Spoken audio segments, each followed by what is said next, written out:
నమస్తే, welcome to hash you. నేను Rajesh. So ఇప్పుడు దేశవ్యాప్తంగా అందరి దృష్టి బీహార్లో జరిగే అక్కడ అసెంబ్లీ ఎన్నికల పైన ఉంది. ప్రధానంగా అక్కడ 243 స్థానాల్లో ఇప్పుడు 2 విడతల్లో ఎన్నిక జరగబోతా ఉంది. మరోవైపు పెద్ద ఎత్తున ఇప్పుడు అందరూ కూడా అక్కడ 2 కూటమిలుగా విడిపోయి, ఒకటి ఎన్డీఏ, మరొకటి మహాగఠబంధన్. సో ఈ యొక్క కూటముల మధ్య హోరాహోరీ పోరు ఉన్నటువంటి నేపథ్యం. అయితే ఇక్కడ ప్రధానంగా ఇప్పుడు 2 కూటములకి అతీతంగా, అంటే విభిన్నంగా, దూరంగా ఉండి అక్కడ కింగ్ మేకర్ గా మారినటువంటి ఒక పార్టీ జన్సురాజ్ పార్టీ. ఆ పార్టీకి అధినేతగా ఉన్నటువంటి ప్రశాంత్ కిషోర్ కొంత కింగ్ మేకర్ గా ఉన్నాడు. అంటే ఇప్పుడు ఆయన అర్బన్ ఓట్లను కనుక చీలిస్తే అది ఏ కూటమికి లబ్ధి జరుగుతుంది అనేది కొంత అనాలిసిస్ ఇంకా కొనసాగుతూనే ఉంది. అంటే కొన్ని సెగ్మెంట్స్ లో ఇటు మహాగఠబంధన్ కు అనుకూలంగా, కొన్ని సెగ్మెంట్స్ లో ఇటు ఎన్డీఏకి అనుకూలంగా మారే అంచనాలు ఇప్పటికే విశ్లేషకులు, సెఫాలజిస్టులు వేస్తూ ఉన్నారు. అయితే ఇప్పుడు సీన్ కట్ చేస్తే అక్కడ రాజకీయంలో రసవత్రంగా మారుతోంది, పెద్ద ఎత్తున పరిణామాలు చాలా వేగంగా మారుతున్నాయని చెప్పుకున్నటువంటి క్రమంలోనే ఇప్పుడు ప్రశాంత్ కిషోర్ ఎన్నికల బరి నుంచి తప్పుకున్నట్లుగా స్టేట్మెంట్స్ చేశారు. నిజంగా అందరికీ డౌట్ రావచ్చు. ఇప్పటిదాకా కింగ్ మేకర్ అన్నారు, పెద్ద ఎత్తున అమాంతం ఎత్తేశారు, ఆయనకి 8% ఓటింగ్ ఉందన్నారు. మొన్న పెద్ద ఎత్తున సి ఓటర్కి సంబంధించినటువంటి సర్వేలో కూడా ఆల్మోస్ట్ 4th ప్లేస్ లో సీఎం అభ్యర్థిగా ఉన్నారు. మరి ఇంత క్యాలిబరు, ఇంతమంది సీఎంలను పిఎంలను చేసినటువంటి ఎన్నికల వ్యూహకర్త ఇప్పుడు ఎందుకు ఆయన సైలెంట్ అయిపోయారు, ఎందుకు బరిలో నుంచి తప్పుకుంటున్నారని మీకు అందరికీ డౌట్ రావచ్చు. కానీ ఇక్కడ ఎన్నికల బరిలో నుంచి తప్పుకుంటుంది ప్రశాంత్ కిషోర్ మాత్రమే, ఆయన పార్టీ అయితే కాదు. ఆయన పార్టీ, ఆయన అభ్యర్థులు అయితే రంగంలో ఉంటారు, ఆయన మాత్రమే కొంత గ్రౌండ్ లో నుంచి కొంచెం తప్పుకుంటున్నట్టుగా మనకు స్పష్టంగా అర్థమవుతుంది. అయితే ఇప్పుడు ప్రధానంగా జరుగుతున్నటువంటి చర్చ అంతా ఇప్పుడు రాజకీయ నాయకుడిగా మారినటువంటి జన్సురాజ్ పార్టీ అధినేత కొంత సంచలనంగా మారే అవకాశం ఉంటుంది. బీహార్ ఎన్నికల్లో పెద్ద ఎత్తున కొంత కీలకమైనటువంటి కొంత గ్రౌండ్ క్రియేట్ చేయబోతున్న చర్చ జరుగుతున్నటువంటి నేపథ్యంలో ఆయన ఒక సంచలన ప్రకటన చేయడమే ఇప్పుడు పెద్ద ఎత్తున చర్చనీయాంశంగా మారుతుంది. అంటే నవంబర్లో జరగబోతున్నటువంటి అసెంబ్లీ ఎన్నికల్లో తాను పోటీ చేయడం లేదని కూడా ప్రకటించారు. అయితే ఇప్పుడు ఆర్జేడీ నేత, మాజీ ఉప ముఖ్యమంత్రిగా ఉన్నటువంటి తేజస్వి యాదవ్ని ఓడించడమే లక్ష్యంగా పనిచేస్తానని స్పష్టం చేశారు. అంటే ఇప్పుడు ఖచ్చితంగా తేజస్వి యాదవ్ టార్గెట్ గా కొంత దీని వెనకాల బ్యాక్ ఎండ్ బీజేపీ అని ఉందా అని డౌట్ వస్తుంది ఈయన వ్యాఖ్యలు చూస్తే. ముఖ్యంగా తేజస్వి యాదవ్ కంచుకోటైనటువంటి రాఘేపూర్ నియోజకవర్గాన్ని లక్ష్యంగా చేసుకుని ఆయన చేస్తున్నటువంటి వ్యాఖ్యలు రాజకీయ వాతావరణాన్ని కొంత వేడెక్కిస్తూ ఉన్నాయి. అంటే నేను పోటీ చేయను, ఇది పార్టీ తీసుకున్నటువంటి నిర్ణయం, పార్టీ విస్తృతమైనటువంటి ప్రయోజనం కోసం నేను ప్రస్తుతం చేస్తున్నటువంటి సంస్థాగత పనులనే కొనసాగిస్తాను అంటూ కూడా ప్రశాంత్ కిషోర్ స్పష్టం చేస్తూ ఉన్నారు.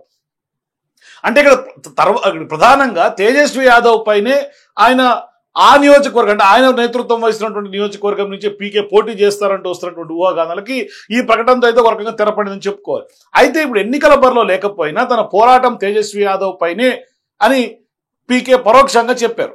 సో ఈ యొక్క వ్యాఖ్యల తర్వాత ఏం జరగబోతుందని సస్పెన్స్ గా మారుతోంది. మరి అక్టోబర్ 11న తేజస్వి యాదవ్ సొంత నియోజకవర్గమైనటువంటి రాఘేపూర్ లో ఆయన తన ప్రచారాన్ని ప్రారంభించారు.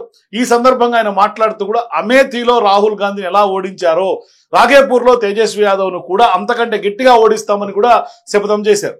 సో ఇప్పుడు పాట్నాకు సుమారుగా 50 కిలోమీటర్ల దూరంలో ఉన్నటువంటి ఈ యొక్క నియోజకవర్గంలో పెద్ద ఎత్తున ఇప్పుడు కీలకమైనటువంటి డెవలప్మెంట్స్ గా బీహార్ అంతా కూడా చూసేటట్టుగా మారింది. అంటే ఇప్పుడు ఎవరైతే ప్రజలందరూ కూడా తేజస్వి యాదవ్ ని వన్ సైడ్ గా కోరుకుంటున్నారో, తేజస్వి యాదవే నెక్స్ట్ బీహార్ సీఎం అనే ప్రచారం జరుగుతుందో, ఇప్పుడు పీకే దృష్టి అంతా తేజస్వి మీద పడినట్టుగా కనిపిస్తుంది. అంటే స్థానిక మద్దతుదారులు కూడా కొంత ఈ యొక్క వ్యాఖ్యల్ని కొంత స్వాగతిస్తున్నారు. కానీ గ్రామాల్లో పర్యటిస్తూ కూడా స్థానిక ప్రజలతో మమేకమైనటువంటి ప్రశాంత్ కిషోర్ వారి సమస్యలను అడిగి తెలుసుకుంటున్నారు. అట్లాగే సరైనటువంటి రోడ్లు కానీ, మౌలిక వస్తువులు, పాఠశాలలు, కనీస సౌకర్యాలు కూడా లేవని కూడా ప్రజలందరూ కూడా గగ్గోలు పెడుతున్నటువంటి నేపథ్యంలో సో ఇప్పుడు స్థానిక ఎమ్మెల్యే పనితీరును కొద్ది తీవ్రంగా విమర్శించారు. కేవలం కులాన్ని చూసి తప్పుడు వ్యక్తికి ఓటు వేస్తున్నారు, మీ యొక్క ఎమ్మెల్యే 2 సార్లు ఉప ముఖ్యమంత్రి అయ్యారు, ఎప్పుడైనా మీ యొక్క సమస్యలు ఆయన దృష్టికి తీసుకెళ్లగలిగారా, లేకుంటే కనీసం ఆయన పరిష్కరించగలిగారా అంటూ కూడా ఆయన గ్రామస్తులందరికీ ఇప్పుడు చైతన్యం నింపుతున్నటువంటి పరిస్థితి. ముఖ్యంగా మహిళలను ఉద్దేశించి కూడా ఆయన ప్రశాంత్ కిషోర్ ప్రసంగిస్తున్నారు, ప్రశ్నిస్తున్నారు. సో చాలా మంది తేజస్వి యాదవ్ ని కలవటం కూడా సాధ్యం కాదని కూడా చెప్తూ కొంత జనాల్ని కొంత ఆ దిశగా నెరేషన్ బిల్డ్ చేస్తున్నారు ప్రశాంత్ కిషోర్.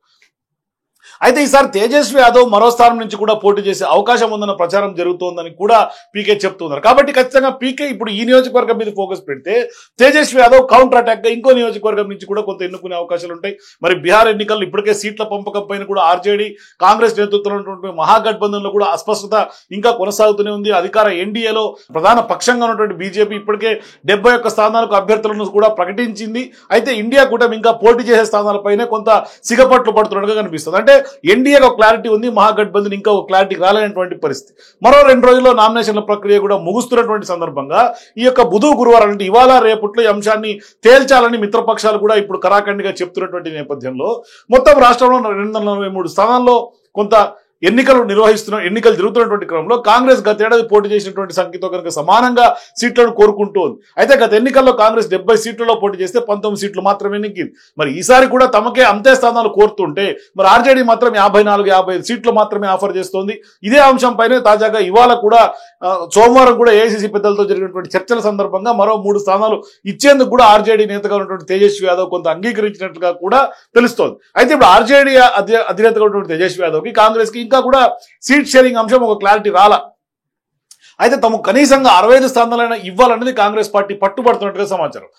ఈ రోజు రేపట్లో ఒక స్పష్టత వచ్చే అవకాశం ఉంది. పెద్ద ఎత్తున వాళ్ళ యొక్క కొంత కోఆర్డినేషన్ మీటింగ్స్ జరుగుతున్నాయి. మరోవైపు ఆర్జేడీ చీఫ్ గా ఉన్నటువంటి లాలూ ప్రసాద్ యాదవ్ తాజాగా సోమవారం రాత్రి పార్టీ నేతలకు టికెట్లు ఇవ్వడం కూడా ప్రారంభించారు. ఇది సరైనటువంటి విధానం కాదంటూ కుమారుడు తేజస్వి యాదవ్ కూడా కొంత అడ్డుకోవడంతో పెద్ద ఎత్తున ఆ ప్రక్రియ ఆగిపోయినటువంటి నేపథ్యం. అంటే ఇక్కడ ఏం జరుగుతుందో లాలూకి తేజస్వికి కూడా అర్థం కానటువంటి పరిస్థితి. అంటే ఇప్పటికే టికెట్లు అందుకున్నటువంటి నేతలు కూడా తిరిగి ఇవ్వాలని అంటే బీఫామ్ తిరిగి ఇచ్చేయాలని కూడా తేజస్వి కోరుతున్నారు. ఇందుకు కొంత స్పందించింది కొందరు మాత్రమే. గత వారమే జేడీయూ నుంచి ఆర్జేడీలోకి చేరినటువంటి కొంత సునీల్ సింగ్ మంగళవారం నామినేషన్ కూడా దాఖలు చేశారు. సో ఇప్పుడు టికెట్ల వ్యవహారం పైన కొంత ఆర్జేడీ కాంగ్రెస్ నేతల మధ్య కొంత సామాజిక మాధ్యమాల వేదిక ద్వారా అంటే సోషల్ మీడియా వేదికల ద్వారా కొంత ఆరోపణలు ప్రత్యారోపణలు కొంత బీహార్ రాజకీయం కొంత వేడెక్కినట్టుగా కనిపిస్తుంది. మరోవైపు ఇప్పుడు తాజాగా ప్రశాంత్ కిషోర్ కూడా ప్రకటించడం ఖచ్చితంగా ఆయన తప్పుకుంటూ ఖచ్చితంగా పోరాటం తేజస్వి యాదవ్ పైన చేస్తాను అని స్పష్టంగా చెప్పినటువంటి నేపథ్యంలో ఇప్పుడు బీహార్ ప్రజలందరూ కూడా తేజస్వి యాదవ్ నెక్స్ట్ నితీష్ కుమార్ కంటే కూడా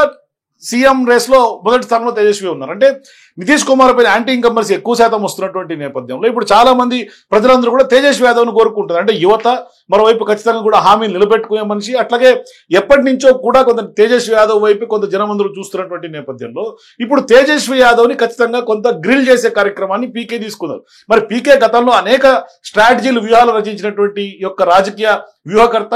మరి ఇప్పుడు ఆయన తేజస్వి యాదవ్ టార్గెట్ గానే స్పష్టంగా ఇప్పుడు ఆయన రంగంలో దిగినట్టు కనిపిస్తుంది. అంటే తేజస్వి యాదవ్ టార్గెట్ గా ఇప్పుడు ఆయన విమర్శలు చేసి కొంత గ్రౌండ్ బిల్డప్ చేసి ప్రజల్లో నెరేషన్ బిల్డప్ చేసి తీసుకెళ్తే ఎన్నికల్లో తేజస్వి యాదవ్ కి కొంత ఇబ్బందులకు గురి చేసే క్రమం ఆయన కనుక సృష్టిస్తే ఖచ్చితంగా అది ఎన్డీఏకి ఇండైరెక్ట్ గా బెనిఫిట్ చేసే అవకాశాలు స్పష్టంగా ఉన్నాయి. అందుకే ఖచ్చితంగా ప్రశాంత్ కిషోర్ కింగ్ మేకర్ గా ఉన్నాడు అంటే ఖచ్చితంగా ఆ కింగ్ మేకర్ ఉన్నటువంటి వెనకాల ఉన్నటువంటి మైండ్ గేమ్ ఐడియాలజీ ఎవరిదనే చర్చ గత కొంతకాలంగా డిస్కషన్స్ లో ఉంది పొలిటికల్ వర్గాల్లో. అయితే ఇప్పుడు ప్రధానంగా ప్రశాంత్ కిషోర్ స్పష్టంగా ఇప్పుడు చేసినటువంటి ఆరోపణలు లేదు అంటే ఆయన వేస్తున్నటువంటి అడుగులు తేజస్వి యాదవ్ వ్యతిరేకంగా వేస్తున్నటువంటి అడుగులు చూస్తుంటే స్పష్టంగా బీజేపీకి ఎన్డీఏ కూటమికి కొంత బీహార్లో లబ్ధి చేకూర్చే దిశగానే ప్రశాంత్ కిషోర్ అడుగులు పడుతున్నట్టుగా కనిపిస్తోంది. అది భవిష్యత్తులో మరి బీహార్ ప్రజలు ఖచ్చితంగా ఇకనైనా అక్కడ ఏ కూటమిని నమ్మాలి ఎవరికి పట్టం కట్టాలనేది వాళ్ళకైతే క్లారిటీ స్పష్టంగా ఉంటుంది. ఎందుకంటే ఓటర్ తీర్పు ఏ విధంగా ఉంటుంది ఎవరు ఎక్స్పెక్ట్ చేయలేదు. కాబట్టి ప్రశాంత్ కిషోర్ పాచికలు ఎంత మేర బీహార్ ఎన్నికల్లో పనిచేస్తాయి. మీ అభిప్రాయాల కింద కామెంట్స్ తెలియజేయండి. For more videos please watch #.